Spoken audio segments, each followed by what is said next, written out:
Hello, Aquarius. So two things. One, as I was starting this, it is here where I am, both 11:11 a.m. and Aquarius is on the ascendant where I am on Sunday, November 26th.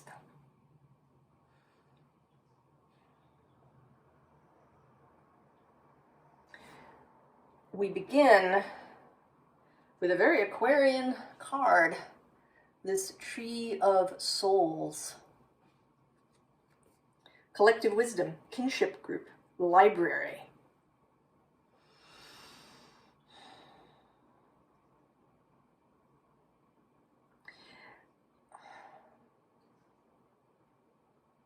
And I want to say that this is multiple things. This is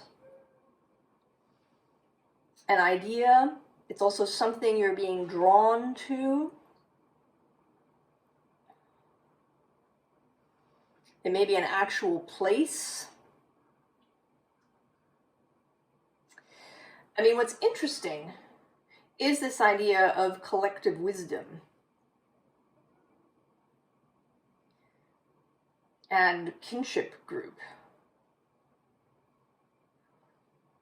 But then the message within the cards is more about you meeting one particular person. Although it may be that meeting this one person sort of opens doors, or but I kind of want to say that that comes first. That opening the door comes first for you.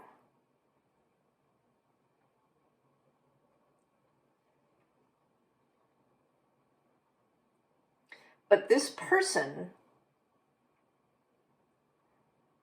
and I do think that there is an actual person, rather than, say a way of life calling you.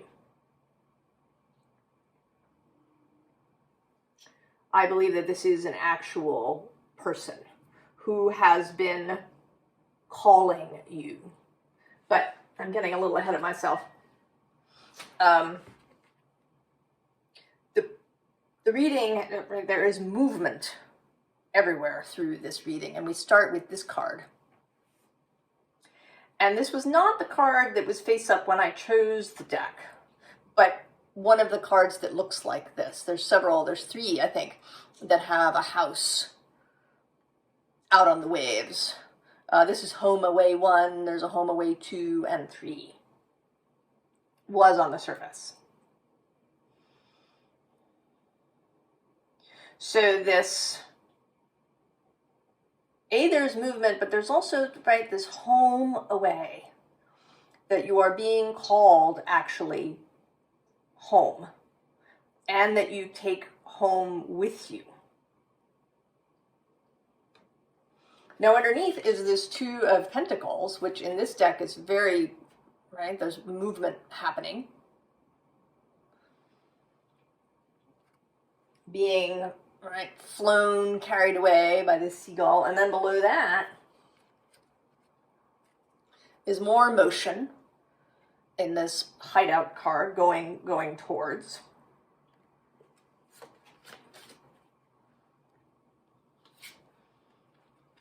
And then we have this maiden being carried away by the moon. And then this everlasting light card. So there's all this movement, and it's movement toward something that feels deeply emotionally satisfying. Something that lights you up.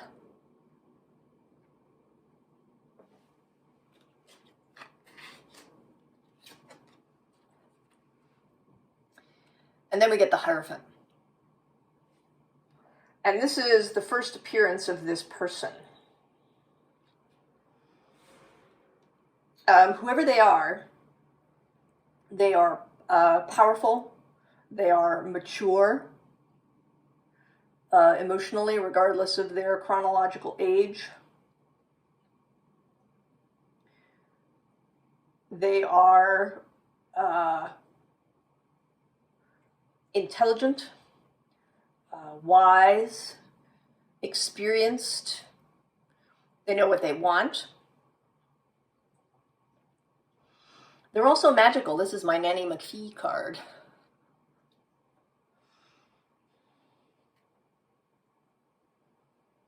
Right? This is, even if they don't think of themselves as a magician, they are magical.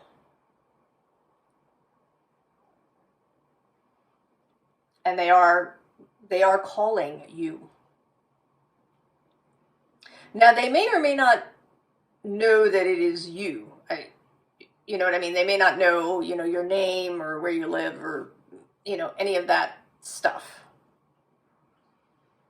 But they know that you are a specific person that exists.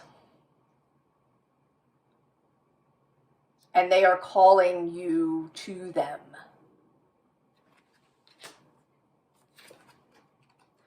So then we have this Three of Pentacles, right? These two people with the moon between them.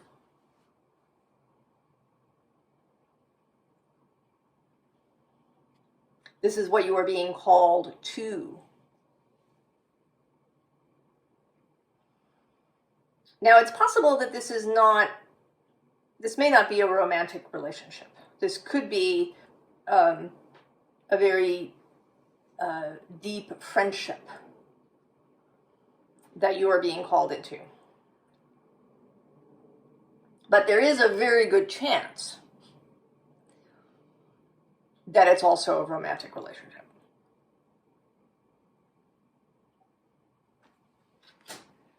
That, of course, is dependent on you and what you have in your life currently.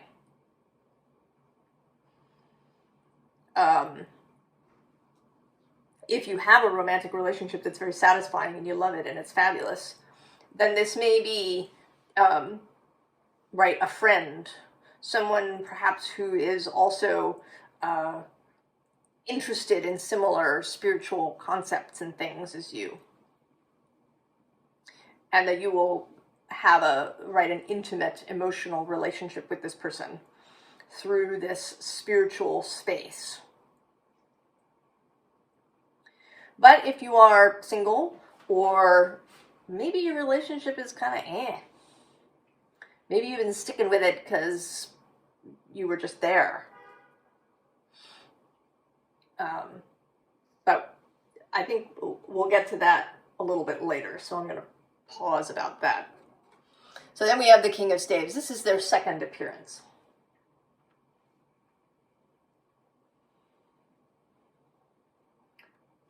Someone who knows what they want, as I said, and knows when to act. They have they're not going to be wishy-washy about anything. They know that you are it, and so they are calling you in. Now, below that is this Nine of Swords, which is normally kind of a difficult card, right, of stress and anxiety. But here it's just sort of showing up as stuff in the night. Maybe you've been having dreams about someone. You might not even know it, right? It's possible that these dreams are gone in the morning, and that, maybe you only have a sort of a sensation that something has been going on while you're sleeping. The Hierophant here as Juno shows up again. And Juno, in astrology, Juno, the asteroid, is in part what we are committed to and how we make commitments in our life.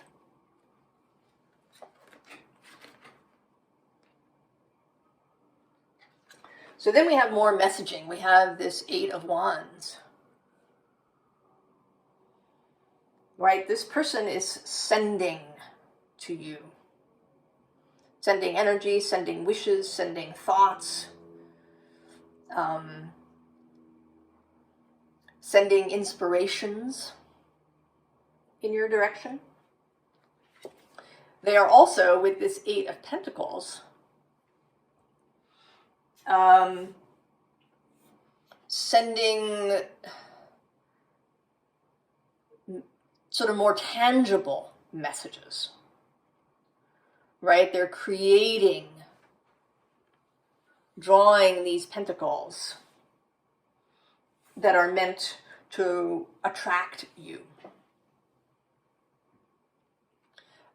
It's like breadcrumbs, right? The trail, perhaps, of synchronicities, of events that are bringing you towards this person. And here you are, in movement, getting ready to go.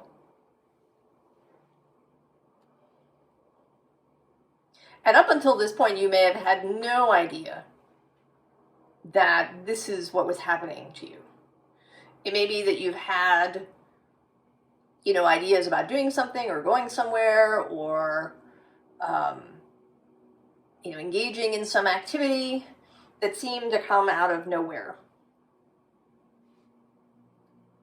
It was mysterious. This is the Chariot card, which is associated with Cancer, which is in turn associated with the moon and mystery, that you found yourself, deeply drawn to something and you don't know why,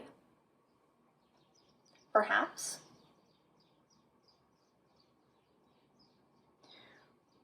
But you are willing to follow these breadcrumbs to go. Or if you haven't been up until this point, you will be.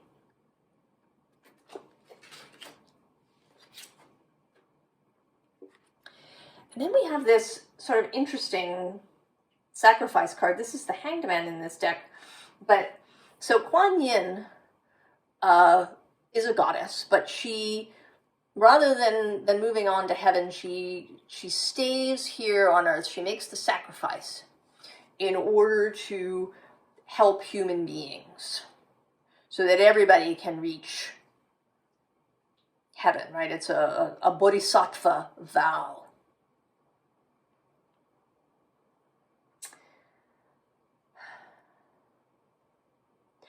And I want to say that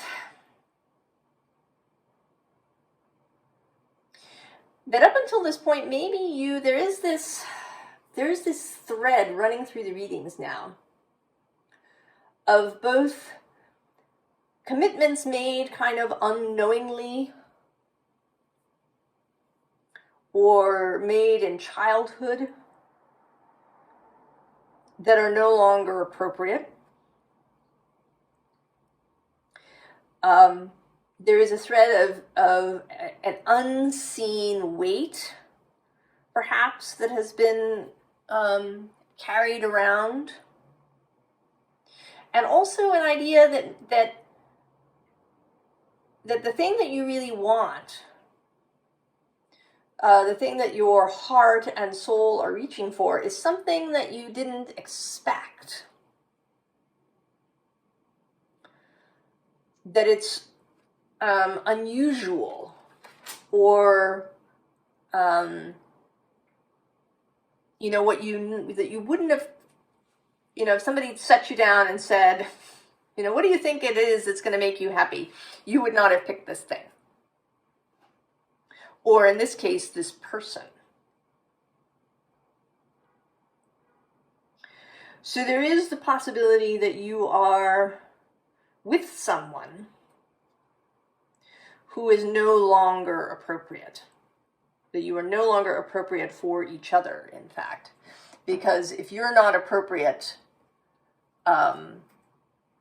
for them, then, or rather, if they're not appropriate for you, you're also not appropriate for them.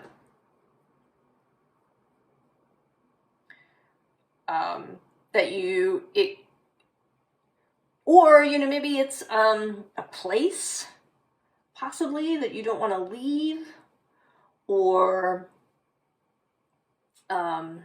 maybe a way of living. Perhaps you live in a city, and you really, you think of yourself as a city person,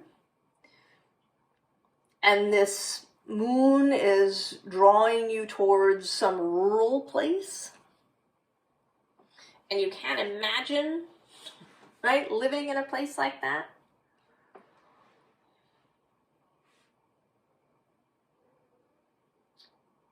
There's something perhaps here that is unusual, unexpected, that is requiring you to release some sort of grip. Because that's that's sort of the shadow side of this, of this Juno energy, is that you can become too rigidly attached. And that is, Aquarius, you are a fixed sign. And it is possible, for all the fixed signs, to become a little, that is become attached to where they are, whether it's physically or mentally.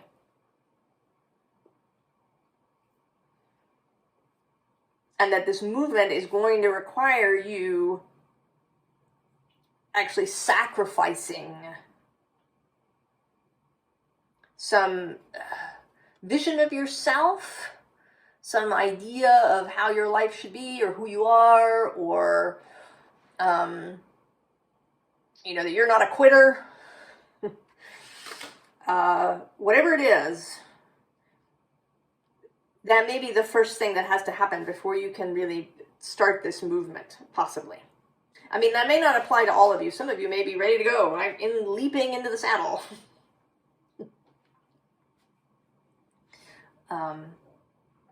So this is a consideration.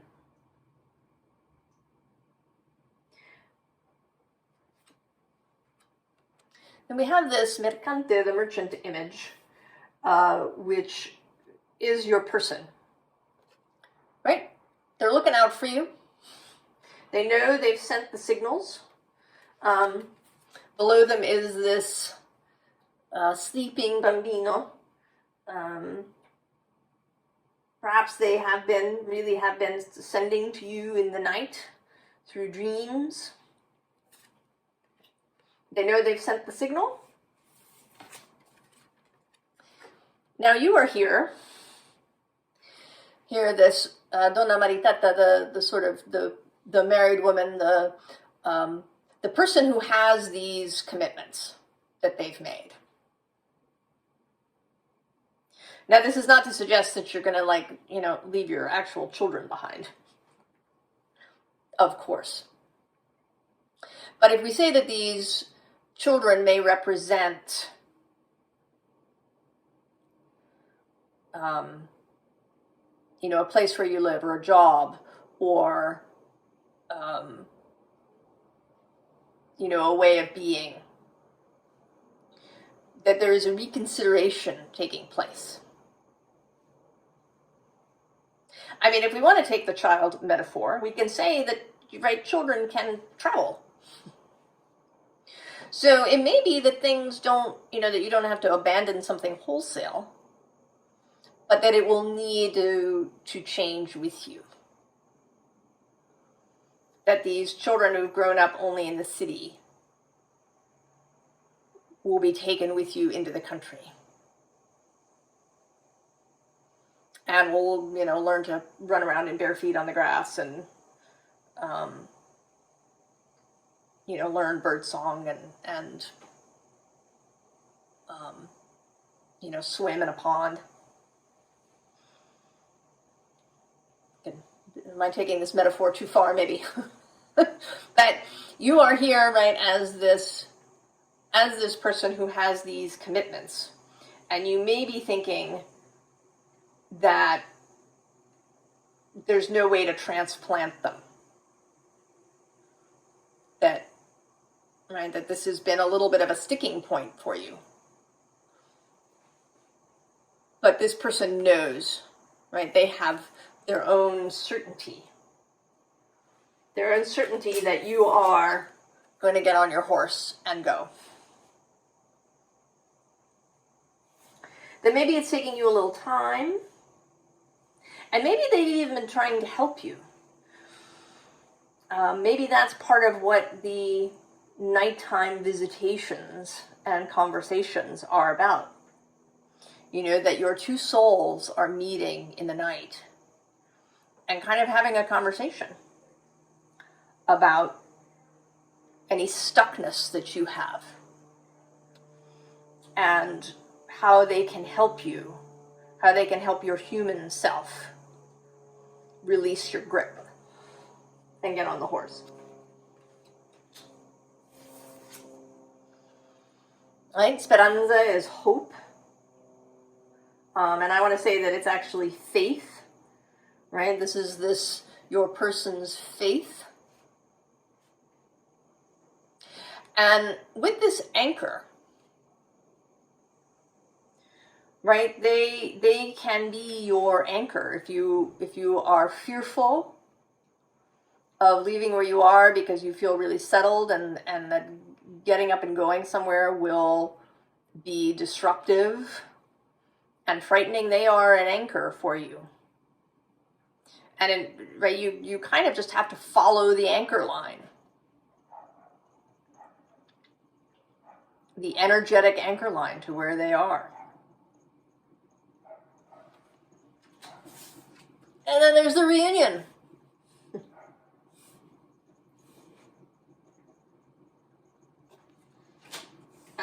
It sort of feels, I want to use the phrase, a foregone conclusion. That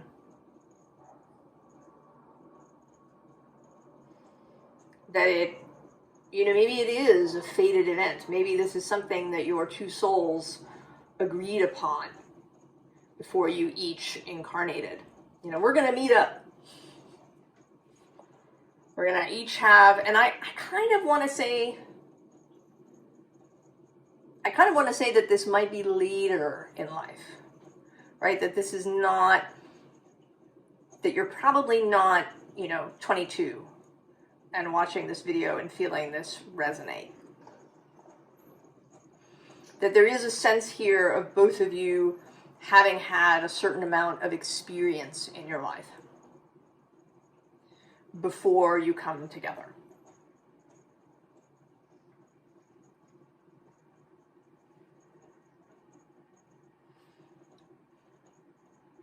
Now, as I usually put the cards out in silence, but sometimes I'll play a song. And my big Oracle playlist had 3 songs for you. The first one was Lorena McKennett's The Mummer's Dance, right? Which is about people, sort of going out on a beautiful spring day and then having a celebration. And it made me think of Beltane, which does have associations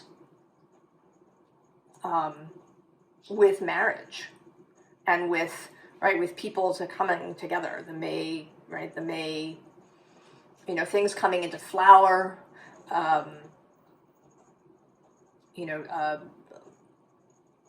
different, animals are all giving birth through the spring. There is there's fertility, there is romance in it.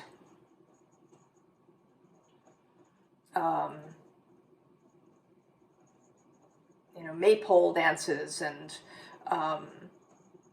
everything covered in hawthorn flowers. And hawthorn has this musky smell.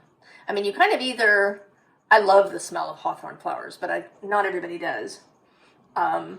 And it has a, it's not a usual floral smell. There is, there's a musky sexual aspect to it. It actually, the hawthorn flowers are often pollinated by flies. There is this, this, I want to say 8th house kind of energy to, this to the May flowers, right? There is a dangerousness to hawthorn trees too in the lore. And so there is, with this Lorena McKennitt song, there is all of that, and garlands of flowers. And then the second song was Faith Hill's This Kiss. And the third was ZZ Ward's Move Like You Stole It.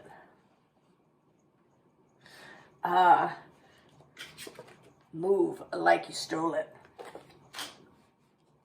And I feel like all of these songs are this person's message to you.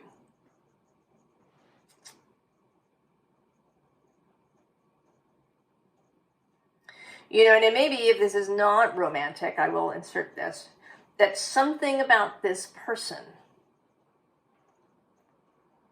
is going to open up that romantic, sexual, sensual, musky energy in you.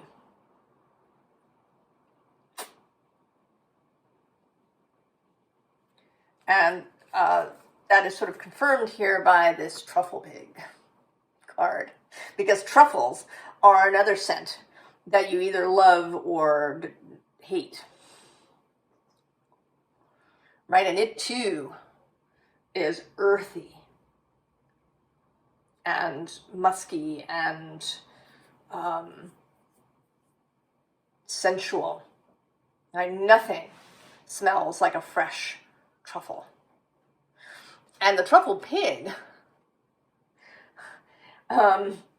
really, wants the truffles. In fact, it's a downside of using a truffle pig to look for truffles, because they're large animals, and having to, get in between them and the truffle so that they don't eat them before you can pull them out of the ground can be a problem, Why people train dogs to do it.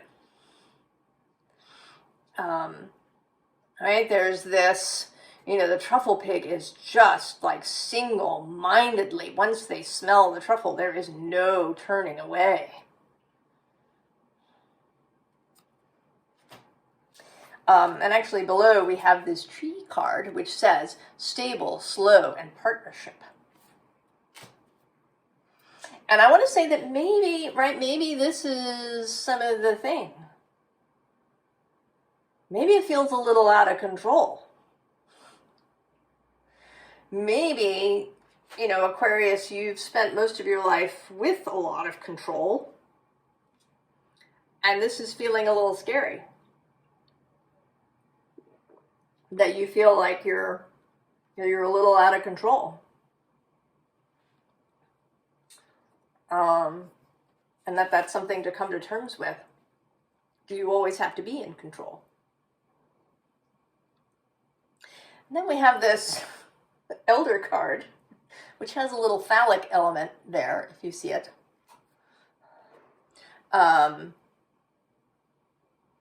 this, this kind of, she has this longing look going on. So there's more of this sensual body longing.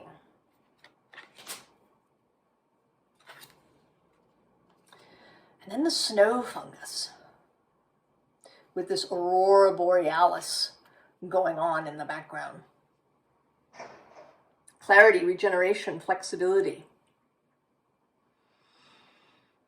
This is like the spiritual aspect of this. That right? That you're being called into something that's going to take you into a whole other experience. And there is, for me, a psychedelic element here. There's deer going on here in the background. And one of the ways that the Siberian shamans interact with psychedelic mushrooms is to ingest reindeer urine. Because the reindeer will eat these mushrooms and then process them. And you end up with some of the psychedelic components in the urine. Right? And that sounds totally, from our modern perspective, that sounds crazy.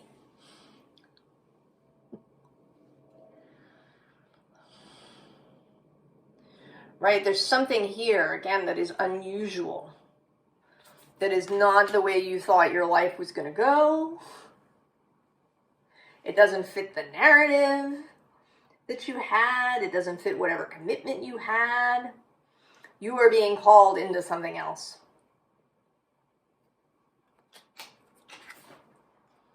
And then we have the forager. Searching, resourcefulness, hunter.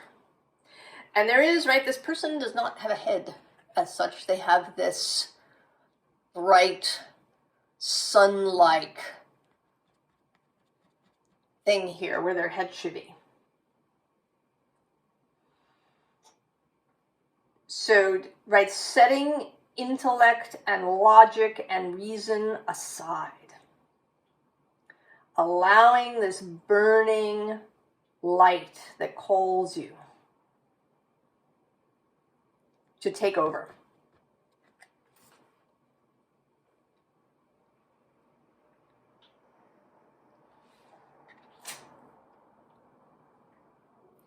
So, advice, Aquarius. The seer of air. And in this deck, this card sits in the king's spot. The king of air, the king of swords, that is you. But here, again, there is no head. There is this, right, this circle, this third eye image. And this taking flight. Go where that third eye is leading you. The bottom of the deck is the Eight of Swords, Eight of Air, right? This breakout energy.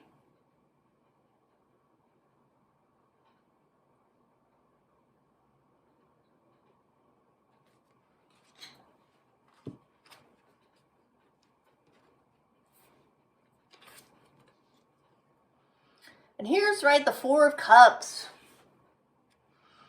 And the Scorpion, right, has been tethered by this. But it's not, right, it's not that strong. One can see that if Scorpion really started to go, that this thread would snap.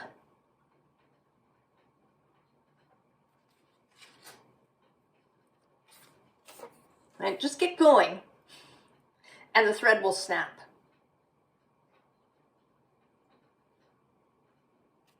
And then we have the Eight of Wands, Eight of Fire. Receive the messages. Be open to what is coming. I mean, actually, the advice here, pretty much across the board. And then with Judgment, newness, followed by the Ace of Air, is pretty much open your eyes to what's trying to come in. Receive it, and then trust it. Act on it. Go. This King of Wands, right, he is Leo's court card.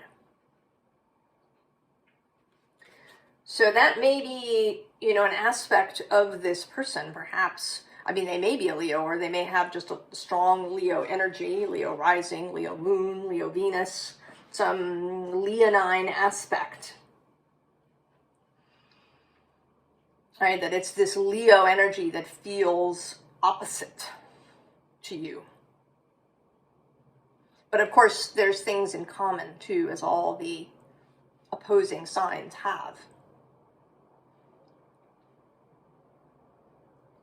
So be open to how these two energies can come together in synergy. Be open to the new experience. And actually, right under the seer there is Leo again, with the Strength card. And then actually the Devil. Allow this temptation.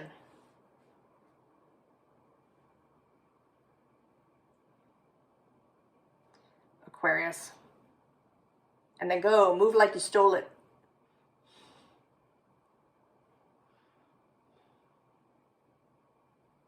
I'm excited for you, Aquarius.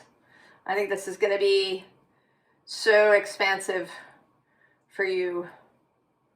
And I hope you'll come back and tell us about it. I wish you all the very, very best, Aquarius. And I'll see you next time. So long.